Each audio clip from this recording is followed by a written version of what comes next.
One of the things that's changed in Canada Bay in the last 6 months is the Rodpoint Car Park. And by that, I mean this intersection between the Bay Run path and where drivers enter and leave the car park to go to the sailing club and all that kind of thing. So that's what it looked like back in November. And this week, we come around here and council's laid down this wide strip of red paint or asphalt or whatever with some cross hatching and changed some of the signage or the symbology on the ground and improved it greatly. I guess the question is, though, is that the best they can do? Because there's no stop sign here, there's no give way sign, there's no visual markings on the ground to say, hey, you need to actually look for cyclists and pedestrians coming from the sides and give way to them because that's the road rules. No, there's just absolutely nothing. And look, they've done the cheapest thing possible, which is just stick down some red paint and some cross hatching. What they could have done, of course, is built it up to be a continuous footpath. I mean, that would have cost a lot more money, but it would have been a hell of a lot better.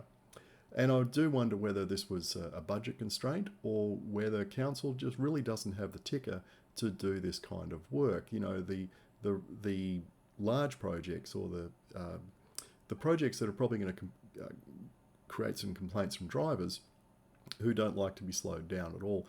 And there's people that drive into this car park or out of it who really just don't want to give way at all, even though they have to. Now, coincidentally, in the same time period over in Inner West Council land in Summer Hill, a continuous footpath has appeared across this intersection. There we go, we just rode across it. It's made out of brick, it's really wide, and it's very good for informing drivers that they're coming up to a shared path or a bike lane and they need to slow down and pay attention and give way. A much better solution. Now, of course, that one was good because it was paid for by the developer, I guess.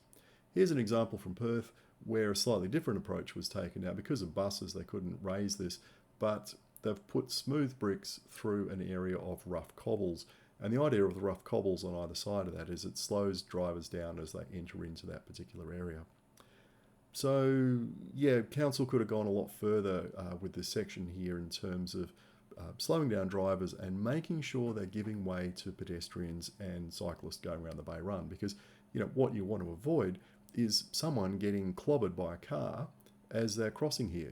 People put on their headphones and they go for a run and they get pretty focused on it. You see a lot of runners around the bay that are just kind of very fixated on taking that next step, etc. And they think they're on the Bay Run, they've got their music going and they're not looking out for drivers.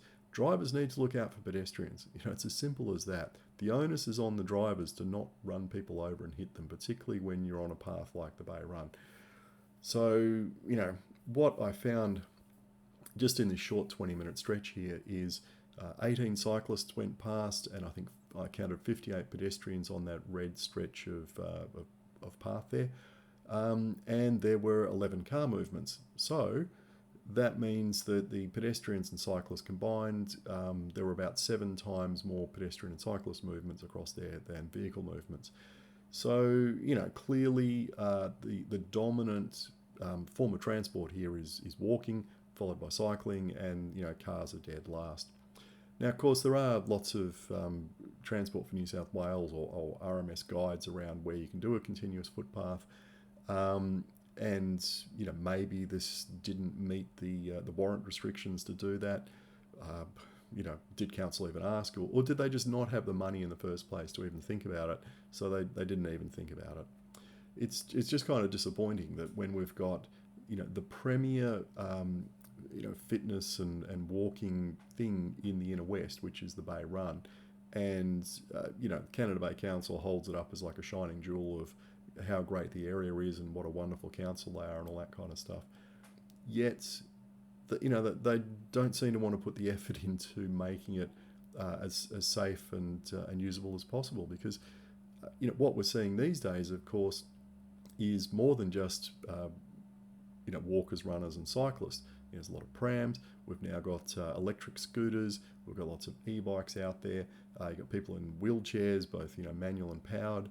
There's been quite a big increase in all sorts of people going around that path, and I think the problem is council has this fundamental issue where they don't want to overturn the existing hierarchy of road users as they see it. That's where the driver is on top and pedestrians and cyclists are down the bottom. Now, obviously, that hierarchy should be turned on its head, and pedestrians are at the top, and then you've got cyclists, and you've got public transport, and then you've got other motor vehicles. And I think just deep in their bones, council just doesn't want to do that. They're too addicted to cars as a means of getting around. I mean, you only have to look at the minutes of a lot of the traffic committee meetings and council meetings to see that parking dominates. They're just in this frame of mind that we have to create more road space, we need to create more parking because that's what brings in business activity. Never once thinking that people actually need to get out of their cars and walk around in order to go into a shop or a cafe or whatever to buy stuff. People driving past don't generate economic activity.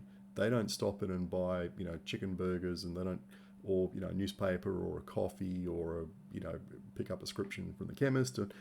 I've never seen a way to get your hair cut while you're sitting in a car.